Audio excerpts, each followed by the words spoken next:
Hey guys, it's just me today. Welcome to Text Thoughts, another episode. Um, if you're new here, this is basically an episode where I get to talk about what I've learned so far in my life in general. Yeah, I haven't done one. I had my birthday recently, so I haven't done one about a retrospective view of the year that I have lived in my life. And although that there is definitely a lot to say about what has happened to me in the past year or so. Those who know. Those who don't. But here's what I learned at least. Here's what I learned at least. I don't know if it might resonate with you or anyone out there, but to each their own. If you can, give us a like and comment down below, please and thank you. So basically for today, I want to talk about. I want to first talk about dreams. You know how you can be in a dream and not be able to like control things, and even at to some point yourself sometimes. Well, it's a lot like real life. If you didn't know already, you can't control people. That's what I've learned recently. You can't control how people think. You can't control what people do. You can't control how people act towards you. You can't control what people say. All you can control possibly is yourself. What you do, what you say, and the decisions you make that concern the parties. You know what I mean? You know? If you don't, you don't. Shut up. I'm getting somewhere. Okay. So, this whole thing about not being able to control people.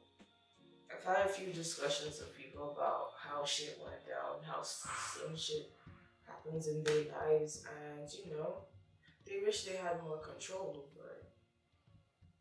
This need for constant control where there's this need for control where some people might. It's hard to feel like you have no control, is what I'm saying. It's hard to feel like you have no control. It's hard, it's a hard feeling. It's hard to feel like you can't do shit about anything. Even when you're actually trying to do your best about something. It's always that shitty feeling about it. Now, take that and put that on a person. It's different if it's a situation where it's like, oh, something happened and then, I can make a decision for myself. You can make a decision for yourself to fix it. You have some sort of control in it. But when it comes to two parties, I've learned, usually, no one really gives a fuck until something bad fucking happens. Nobody really gives a fuck until the worst, the most fucked up shit happens. And it's pretty much true. Look at the news today. I mean, if you can say that this whole outrage culture is like from the pits of hell, but you have to realize that there are people who don't like some shit like you, who don't want to go through some shit like you. There's some people that don't want to see shit. And basically, there are people who don't want to see shit. And basically, that's what it boils down to. People's decisions. The decisions that people make. They're outraged because they made a decision to be outraged. It's not really difficult or a bad thing. It's just that you think it's a bad thing. That's how you're perceiving it. But aside from that, perception. Perception can change. Perception has a huge role in how you make a decision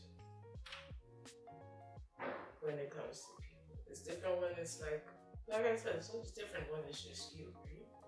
When it's always just you in a situation, you only have to look out for yourself. You're number one. But when there are people in a certain scenario where you as well can't control them and they're making certain decisions that you possibly will not be able to control, or you might be outraged by, right? Just my advice right now is to just go with the flow. Honestly, just go with the flow, because it's more difficult to fight the fact that it's actually gonna happen whether you like it or not. And that's the thing. Because once you, again, you can't control people, and once they decide what they want to decide, it's mum's the word. Because technically they have the right to do what they want to do. It's not because you're outraged by it or it slides you means that it's not going to happen or it's going to disappear just because you want it to. No, it doesn't. So accepting that even is a difficult part, because I've been talking to a bunch of you, and acceptance is hard for people. Honestly speaking, it's not really a huge deal. People have problems with accepting things. That's why people drink, smoke, do alcohol, turn into psychopaths, murderers. You know, everyone deals with it in their own different way. They try to control the things that, you know, they can't control by forcing things to happen.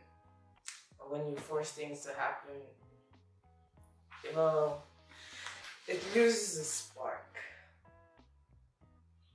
If you really want something to happen naturally, you let it happen naturally through each and everyone's decisions, if that makes sense. There's a whole selfishness to control that. There's a whole selfishness to control that really hurts human relationships, to be honest. And it being a give and take type of scenario which is never equal, by the way. In a relationship, no give and take is ever equal. Don't shit yourself about that. There's always someone compromising the most, and that's the truth. And all in all, it will be you. It's probably you and your partner. Both of you are doing it in separate ways, and at some point you'll have to acknowledge that and shut up about the fact that well, yeah, things will happen that you don't like. Technically, I feel like technically that's how you survive a relationship. I've heard it from a lot of people. Just take it now, ignore it, and maybe you just learn to love it. It's all cool, right? It can be like that sometimes. Like, bro, relationships aren't really the great relationships between people aren't really the best. Anyway, sometimes. So hey, never. You might want to have them run out to be the best thing you've ever seen, or play like a movie, or fucking play like a fucking Chris Brown music video. But you never get that, and you're gonna always end up being disappointed.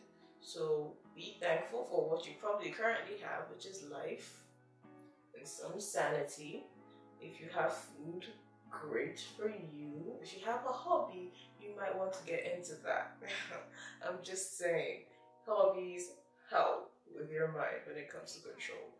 At least you're controlling. If you're an artist like me, you're controlling what's on the paper.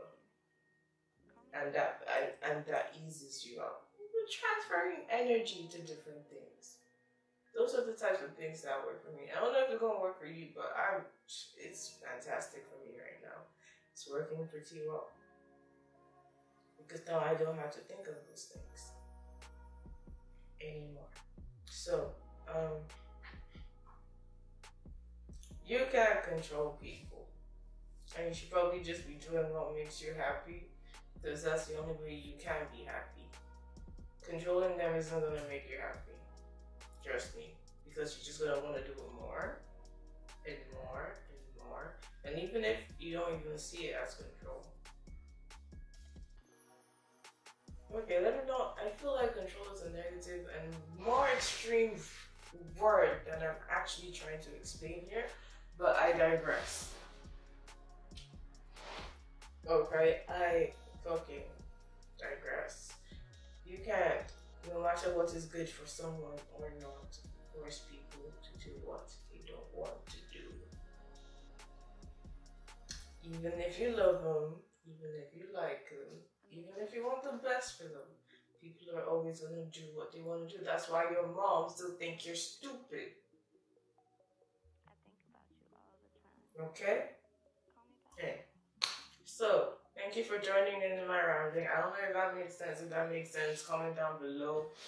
And thank you for tuning in once again.